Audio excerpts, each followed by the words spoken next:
Hey, I just got the mail, and there was a divorce paper inside. I couldn't contain my surprise and immediately called my husband John.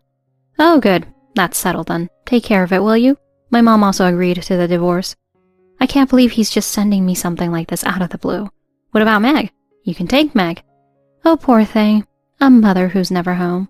John sounded like he was talking about someone else's problem, and it seemed like he was going to stick to his irresponsible attitude.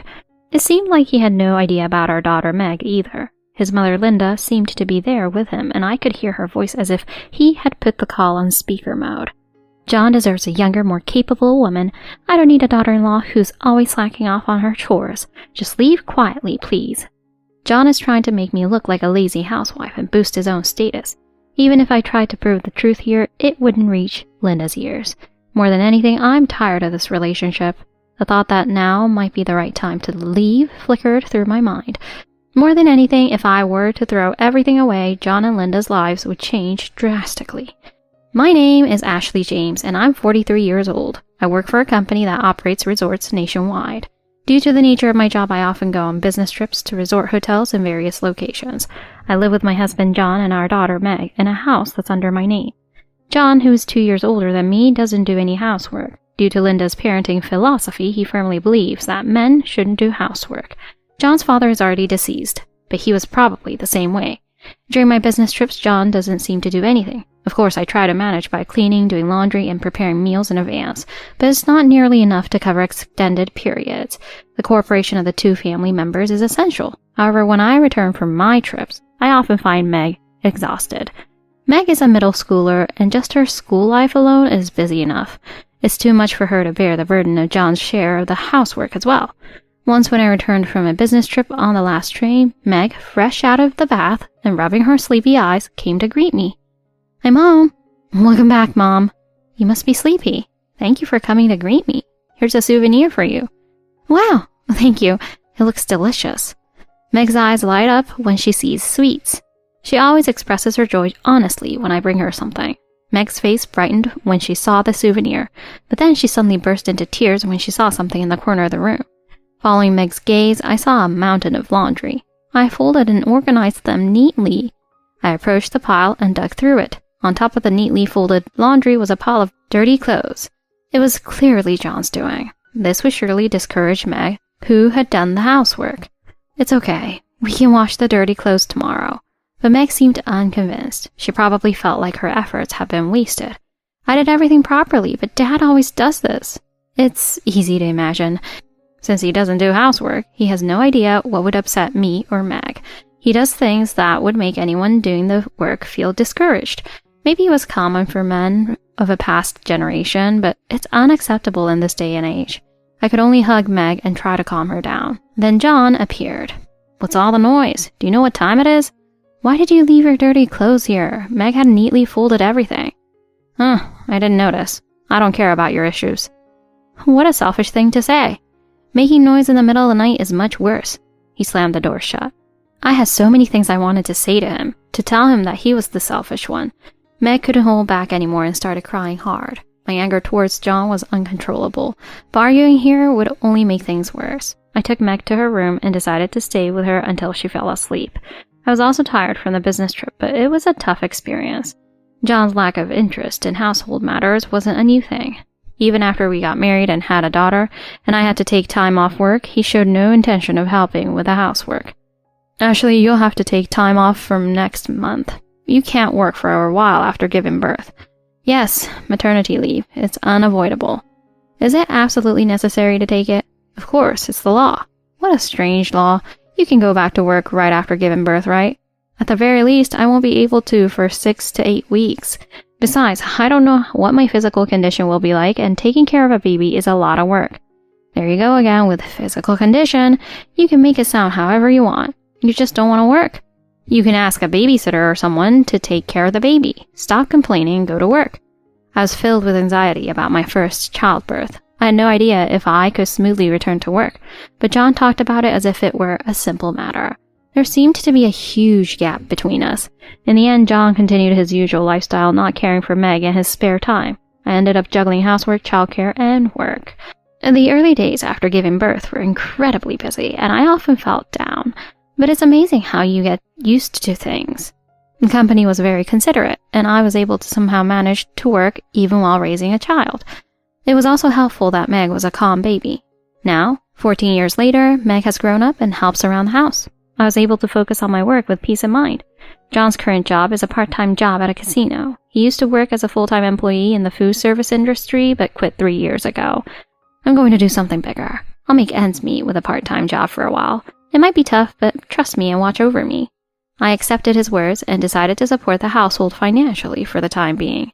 Quitting or changing jobs isn't so unusual these days.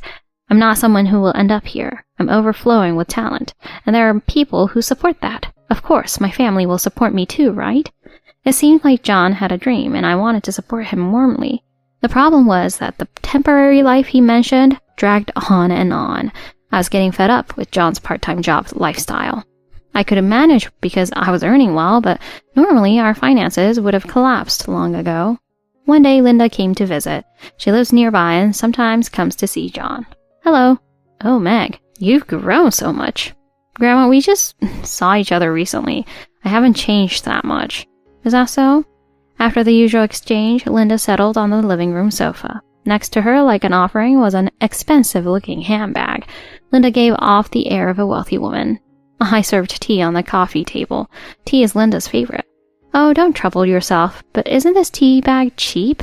When you skimp on these things, the aroma is different. I guess Ashley is cutting corners even though John is earning well. In reality, the tea I served Linda was far superior to any tea bag. This kind of misunderstanding had happened many times before. If I pointed it out seriously, I would offend Linda, so I vaguely brushed it off. Then, John came in. Would you like some tea too, John? I don't drink that stuff. Do we have any Coke? No, we don't. I'll have to buy some. Then go buy some. I was bored by his demanding tone. I thought he could go buy it himself or compromise since he's not a child. But this is another trait they share as mother and son. If I pointed it out, John would get sulky. I took my wallet and headed to a nearby convenience store. Once I bought a Pepsi from a vending machine and he threw it on the floor saying, "How can anyone drink this?" Of course, I was the one who had to clean it up. I wouldn't want that to happen in front of Linda. I had to buy John's preferred brand to avoid extra trouble. When I returned with a Coke, I could hear John's loud voice from outside the door. He seemed to be bragging. I'm thinking of quitting my current job soon. People around me are trying to stop me. They just can't let someone as capable as me go. Even the younger staff look up to me with admiration. I really want to start a company with my friends. It would be a waste for someone like me to end up as a mere company employee. Oh, John, that's amazing. You should definitely do that. I assume Ashley is on board with this, right? Well, yeah, she's only doing a bit of work for fun, so she doesn't understand business, but I won't let her get in my way. I silently poured the Coke into a glass and placed it in front of John. Here you go, please enjoy. Then I retreated to my room. This was the usual pattern. There's nothing more painful than listening to their conversation and just nodding along. I felt bad about leaving them, but I realized that this was the easiest way. When I was alone, I remembered John's usual behavior. In front of Linda, John was supposedly a company employee. He had asked me not to mention the part-time job, saying he didn't want to worry her since he would find a new job soon. Even so, John often loses money at casino after work. It seemed like his monthly income was often in the negative. When he's short on money, he asks me for it. He says that since I'm earning well, a little bit of money shouldn't matter. I've been keeping track of it each time, and the amount has become quite substantial. I once brought up the amount of money I had lent to John. Hey, the amount I've lent you has become quite significant. About $5,000. Can you pay me back soon? Don't make a big deal out of it. I'll pay you back as soon as I get a good job. $5,000 is a large sum, even considering John's income. I think it's wrong for him to talk about it as if it's nothing. It's too much, even between family members. Let's settle this once. Shut up! John slammed his fist on the table and threw his glass on the floor. The loud sound of glass shattering echoed. It was late at night, and the sound carried, so the neighbors might have heard it. I sent Meg back to her room, telling her it was nothing. I couldn't let her see such a scene. Meanwhile, John lost his composure and started smashing things on the floor. Dishes, picture frames, everything was broken. Seeing the mess, John seemed strangely pleased. Serves you right. Clean this up immediately. Now, you know what happens when you make me angry. Learn your lesson. With those words, John left the house. He probably planned to spend the night somewhere. Like me, John's job starts later, and he doesn't have shifts every day. He often left the house like this. Even after such a terrible fight, the phrase, "until Meg turns 18, echoed in my mind like a mantra. I wanted to give my daughter a life with both parents, at least until she became an adult. That's why I endured my current life, hoping that John would find a permanent job. I thought that if he found a job, his mood would improve. I had no choice but to rely on that and endure it for now. As I was cleaning up the broken glass, tears welled up in my eyes. I seemed to be crying without realizing it. But I wasn't going to give up. There's still a chance that things will improve in the next 4 years. I hadn't lost hope yet. John seems to love Meg in his own way, although I do question his methods. John sometimes buys cute clothes for Meg from stores that cater to young girls. It feels a bit strange to think of a middle-aged man entering those stores alone, but maybe that's just because he loves his daughter so much. Meg is, from a parent's perspective, beautiful and intelligent, a daughter we are proud of, and well regarded by those around her. John seems to think that because of these qualities, Meg can become an idol. I don't understand why he thinks being good-looking and smart automatically leads to the path of an idol. After such talks, John, as if parched, would say that becoming an idol would be lucrative. It seems like this is his main point, rather than being proud of Meg. The way he gets heated up talking about how good of a profession being an idol is makes me uncomfortable, as if he sees Meg as a golden goose. Linda always takes John's side. Just like with my married life, I wanted to maintain a good relationship with Linda. I sometimes ask her to take care of John and Meg during my long business trips. The other day, I took a souvenir from my business trip to Linda's house as a thank you for her help. Linda's house is a luxury condominium. We live in a rental. That's her common refrain, but it's still quite impressive. The building is relatively new and stands tall among the surrounding scenery. It's more than enough space for Linda, who lives alone after losing her husband. I was shown into Linda's apartment, and we chatted about everyday things. John seems to be very busy as usual. He says he barely has time to sleep. John, as always, seems to be telling Linda all sorts of things, both true and untrue. He's still just working part-time, and it's hard to believe he's that busy. On this day, too, when I left the house, he was still fast asleep in his bed. I know he was up late the night before, fiddling with his phone. Although he technically goes to work, he basically spends 24 hours a day immersed in whatever he wants. He doesn't contribute any of his income to the household. Even so, he seems to have some pride when it comes to his mother telling her that he's busy working. Yes, John seems to be quite busy with various things. Knowing it wouldn't get through to her, I responded with subtle sarcasm, but Linda's eyes widened, and she offered her opinion. It sounds like he's leaving all the housework to you. Meg is getting older too. She's a girl, so you need to teach her how to do chores. You're not letting John do any of that, are you? I won't allow my son to be doing such things. Of course not. There's no way that's happening. I could honestly say that with absolute certainty. Are you sure? Linda's suspicious gaze was painful. You know, I've been thinking for a while now that a wife's role is to support her husband. You're always off doing the work you enjoy, and the housework is neglected. And according to John, it's not even a big deal of a job. You're a failure as a wife if you can't help out your busy husband. If it had been someone from Linda's generation saying this, I could understand, but if I don't work, our family will immediately be out on the streets. For me to become a stay-at-home wife, John would have to earn enough to support us. That's impossible for him right now, especially with his usual habit of wasting time at the casino. It would be completely unfeasible. I often fantasize about how relieved I would feel if I could explain these circumstances to Linda, but if I did, John would surely trash the house in a rage. When it comes to this topic, John becomes like a wild, untamed beast. I understand what you're saying, but I also have to work. Oh, so you're saying John doesn't earn enough? Look at John. He's sending money to help me out. He's earning not just for one, but for 2 households. And you're trying to claim you're working when you can't even match that? John's lies are really something else. To think he would tell his mother such blatant falsehoods just to look good. It's almost pitiful to see Linda so easily taken in. These conversations always happen when I visit Linda's house, so I made my excuses and left early that day. When summer arrived and it was time to wear short sleeves, I was informed of another month-long business trip. Summer vacation is the busiest time for the resort industry. I was to inspect major resort hotels and tourist destinations during this period. Meg was going into summer vacation, so she would stay at my parents' house.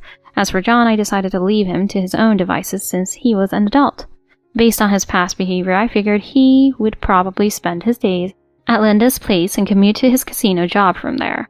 I was staying at a resort hotel investigating areas for improvement in service. As my business trip was nearing its end, an express mail package was delivered to my hotel. The sender was John. Since he never sends mail, I thought it must be an emergency and quickly opened the package. To my surprise, inside was a divorce paper. There wasn't even a note, and John's part was already filled out. He was telling me to fill out my part and submit it. It was a bolt from the blue for me. I thought that if I were to initiate a divorce, it would be after Meg turned 18. To receive this kind of notification while I was away from home was unexpected. I hastily called John. "Hey, I just got the mail." "Oh, good. That's settled then. Take care of it, will you? My mom also agreed to the divorce." I can't understand his mindset, sending me divorce papers out of the blue like this, and it's unbelievable that he consulted his mother about this before me. You can see how much he relies on his mother. I can't believe he's just sending me something like this out of the blue. What about Meg? You can take Meg. Oh, poor thing. A mother who's never home. What a cool thing to say. John is determined to stick to his irresponsible attitude. His mother, Linda, seemed to be there with him, and I could hear her voice as if he had put the call on speaker mode. "Ashley, I've put up with you until now, but this is my limit. I'm tired of dealing with your selfishness. John deserves a younger, more capable woman. I don't need a wife who's always slacking off on her chores. Just leave quietly, please." "Well, I do have a job, so I'm not exactly slacking off." "Oh, you mean your little resort job? You're not a student anymore. That's not something a housewife should be doing." Oh, so that's what he told her. It seems John had been lying again. He's trying to make me look like a lazy housewife and boost his own status. He acts like an immature brat at home and a good husband outside. It had become a routine for him. I wonder what he gets out of living a life built on lies. But even if I tried to get worked up and prove the truth here, it wouldn't reach Linda's ears. More than anything, I'm tired of this relationship. As I was about to explain, John dropped another bombshell. "And I have someone who supports me now." "What do you mean?" This was truly news to me, and all I could do was ask him to repeat himself. "I have a direct subordinate at work. She's a great girl. She respects me, and she's young and beautiful." "Are you saying you're cheating on me?" "Don't say such unpleasant things. She and I are connected by a pure bond. I want to marry her right away, but there's an obstacle." He had the nerve to call me an obstacle when he was the one having an affair. I was surprised that such a woman existed for an unreliable man like John. I wonder if she knows that he's incapable of making a single decision on his own. "But everyone at your workplace knows you're married, right? How can you be dating a subordinate?" "Huh, I don't go around telling everyone I'm married. I threw away my wedding ring a long time ago." "You did? So I was the only one serious about our marriage?" I could hear Linda's loud laughter from behind John. "That old hag is in the way. Know your place. When you get older, you become less perceptive. Don't hinder John's bright future. He's too good for you." So in the end, John only cared about himself. It seems that his attitude hadn't changed until the very end. I no longer felt the need to explain my position or try to fix our lives. I have no reason to put on a good face for John, and the same goes for Linda. In fact, since Linda also approves of John's remarriage, there's no need for me to cling to them.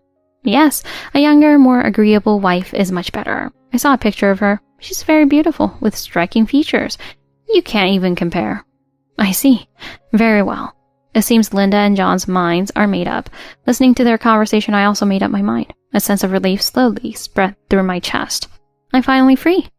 I never imagined that such a solution existed for the problem I had been struggling with for years. I hung up the phone and immediately got to work. I contacted the relevant people and arranged to cut my business trip short. There were 3 days left of the trip.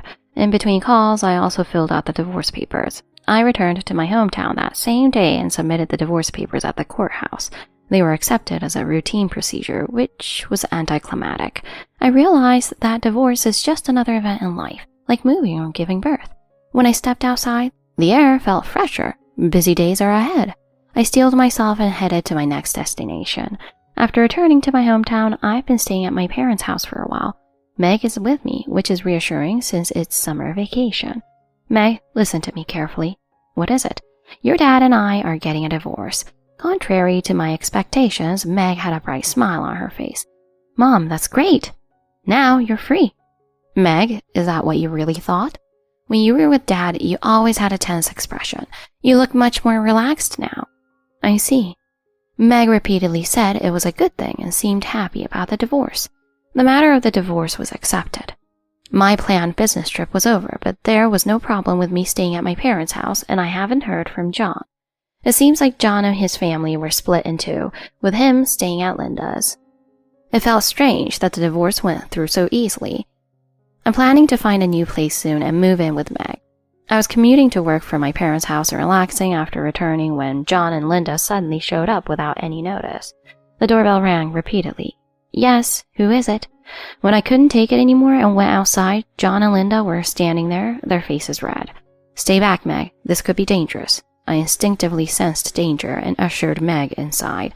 As expected, the two started yelling at the top of their lungs. What the hell do you think you're doing? There's no house. Do you have any idea how irresponsible you're being? There is no house because there is no house. You sent a ton of my stuff to Mom's place. All my belongings were in there. I thought it was strange and went to the house and it was completely empty. I couldn't help but chuckle. To think that the place he thought was his own was now empty. What a ridiculous story. It was a valuable experience for you, wasn't it? Yes, I cleared out the house. The house and land were in my name. And since we're divorced, we're strangers now, right? The land there is apparently very popular and can be sold for a high price. You should be grateful that I even sent you your belongings. Linda seemed to catch on to something I said. The house was in your name, Ashley? Why not John's? Did you take the house from him? No, Mother. John's income wasn't enough to qualify for a mortgage, and I'll add that all the mortgage payments came from my income. It's fully paid off now, Linda gasped. But why? John has a respectable job and earns twice the average income. It doesn't make sense that he couldn't get a mortgage. I glanced at John. John, should I tell her? Wait, don't you dare. Ignoring John's plea, I spoke up. John quit his job 3 years ago. Since then, he's been working part-time at a casino. He said it was just temporary until he found his next job, so I agreed. But that temporary life dragged on and on. Don't believe her, Mom. She's gone crazy because I divorced her. She's jealous of my life, so she's making up these stories. Linda placed a hand on her chin and thought for a moment. But I did wonder why John always smelled so strongly of cigarettes when he came back from work. There aren't many places these days where you'd pick up such a strong cigarette smell. That's right.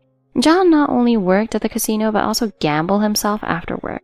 Most of the time he lost and ended up spending all his earnings. That's why he's always asking me for money. Linda looked horrified. For Linda, anything related to casino was taboo.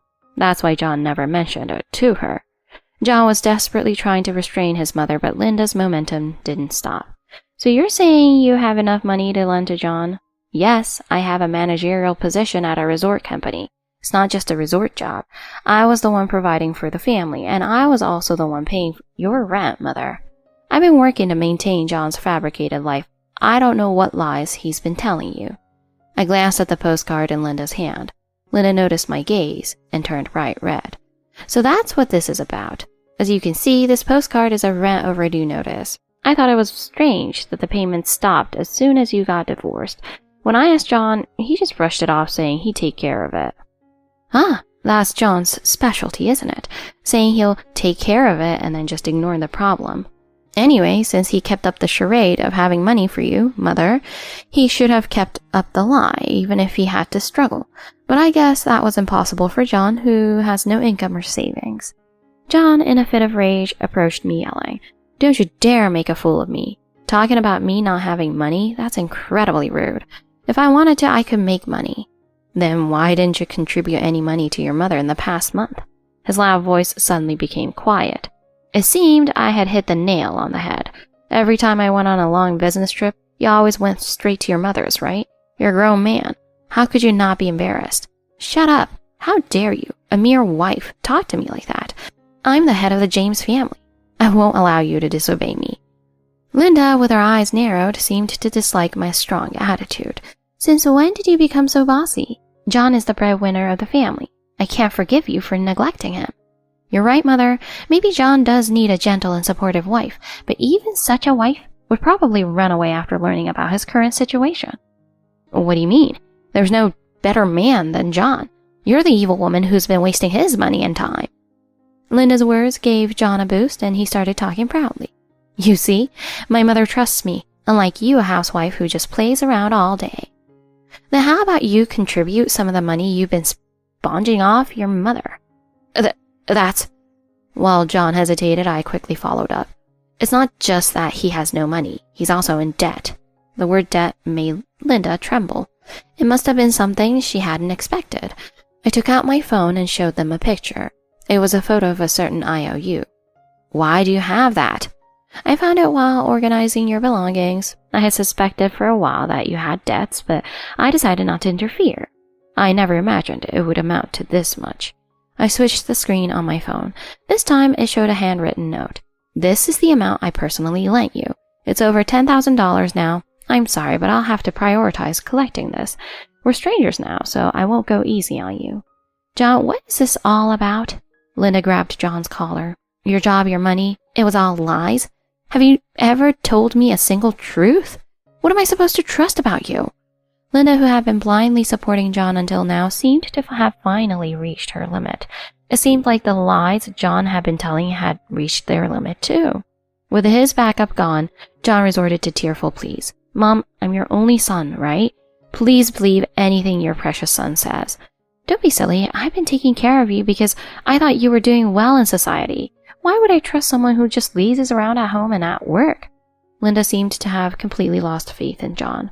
John, in a panic, brought up the topic of his supposed friend, the entrepreneur. Mom, it's true that I may have exaggerated a little, but that was to start a business in the near future. I have a capable friend. We're saving money to start a company together. Now let me hear about this friend of yours right now. I'll be the judge. Linda had become completely assertive. It seemed like her anger had finally boiled over after being deceived for so long. John hurriedly called his friend. What's going on? No matter how many times he called, the call wouldn't go through. That little act won't work on me. It's not an act. He desperately showed us his phone screen as if to say, believe me. The messaging app showed a picture of a man trying to look young staring at the camera. But the call still wouldn't connect. What's wrong? Are you blocked? It seemed he was blocked not only on the phone but also on other communication platforms. John, still clinging to hope, even checked social media and was met with despair. Wait! Me and that guy have a joint bank account. I put all my money in there. If I just borrow a little bit from there, this situation can be easily resolved. Saying that, John excitedly checked the balance on the phone. What a shallow idea, trying to touch the company's funds. Does he really think that will protect his relationship with his business partner? John, who had been nervously looking at his phone, suddenly turned pale. The balance was $1. What? What does this mean? The online banking page that John showed me displayed zero balance. By the way, how did you meet this friend of yours? I met him at a bar 3 years ago. He praised me, saying I was very talented, so we decided to create a joint account to prepare for starting a business. I see. So you were flattered and got carried away. The way I and Linda looked at John grew colder and colder. John had always been weak against easy paths and sweet talk. Linda probably knew this about him better than I did. In regards to the business, it seems his personality was taken advantage of. Even so, his behavior is far too irresponsible for someone with a family. This is not something a grown adult should be doing. Leaving the household finances to others, spending money only on what you want, and then getting scammed and losing everything? You're being too naive about the world. Oh, this is too much. Someone needs to help John. Ashley, isn't there anything you can do? Oh, I'm a stranger now, remember? John let out a frustrated groan. Linda glared at John and approached him. What are you going to do? Your mess is affecting my life too, you ungrateful son. Her words might have sounded a bit selfish, but it couldn't be helped. For Linda, who was living on a pension, a decrease in income was a serious matter. John stood there helpless. Wait, this wasn't supposed to happen. Go make some money, whatever it takes. You can do manual labor, anything. If you can't do that, don't you dare step foot in my house again. Just then, when things were getting really chaotic, Meg peeked out from the entrance. The conversation had gone on for so long that she had come out worried. Mom, are you okay? Yes, don't worry. Go back to your room. John noticed Meg. Hey, Meg, you're on your dad's side, right? Come here and help me calm these two down. Then why are your grandma and mom angry? John was at a loss for words, so I explained instead. Your father had debts with both me and loan sharks.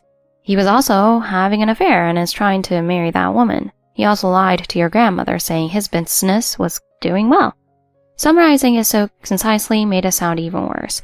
As expected, Meg muttered, "That's awful." "There's nothing to be done then. It's all Dad's fault. Why do I have to clean up his mess?" John had no words. Meg seemed to have her own thoughts on the matter. When Mom was away on business trips, Dad didn't do anything. He only made things harder for me. I had a really tough time. I also heard about the divorce from Mom. She said she was going to wait until I turned 18, but she doesn't need to worry about that. I don't want anything to do with Dad. I want to get away from him right now. John seemed to be in shock. His beloved prized daughter was clearly rejecting him. There could be no greater shock than this. "But I took care of you. You were my prized daughter. I even bought you lots of cute clothes. Why would I wear clothes that you picked out?" Meg glared at him with disdain. "Mom is very patient, so she silently supported you no matter how unreasonable you were. I don't want to do that. I don't want to be involved with someone so pathetic. Hey, Meg, you're my daughter. You should respect your father. If you listen to me, I can make you a top idol. Money, fame, anything you want." "Again with that? All you think about is money. Stop making up these fantasies when you have nothing to back them up with." Meg was absolutely right. John's head was filled with nothing but dreams that were far from reality. I was astonished by his shallowness. At the same time, I realized that Meg's words had the biggest impact on John, more so than mine or Linda's. His prized daughter had rejected him, and he was visibly hurt. "Dad, if you stay here any longer, I'll have to call the police. We're strangers now, remember?" Having been thoroughly rejected, John had nowhere to go. John and Linda dejectedly walked back the way they came. They had apparently sold their car to make ends meet, and I watched as the two of them walked down the long road in front of our house, looking miserable. After that, John and Linda are apparently living together. Linda, who had been using John's allowance to pay her rent, lost her home. She had to leave her apartment and move to a much less desirable place. It seems that finding a place for two with John and Linda was difficult, and their options were quite limited. John increased his shifts at the casino to pay for living expenses and pay back his debts. When his new lower-class lifestyle became apparent to his mistress, she left him.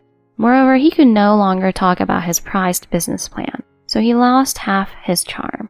Additionally, one of John's coworkers revealed that he was married, and after some back and forth, they broke up. There was one more thing that drastically changed John's life.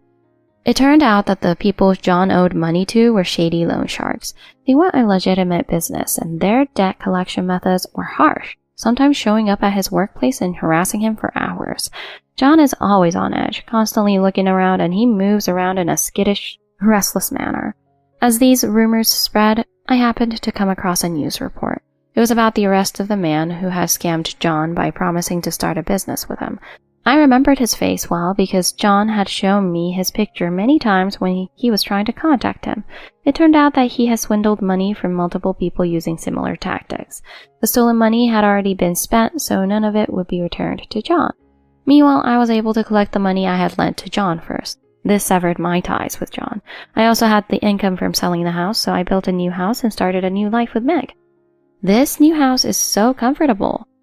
Yeah, the old house was getting a bit run down. Dad's rough handling of things was causing damage, and it had memories of Dad, so it wasn't very comfortable. You're right, it feels like a fresh start. Since we started living together, Meg has become remarkably lively. She's still in middle school, so when I have to go on long business trips, I leave her in the care of my parents, but she's old enough to take care of herself.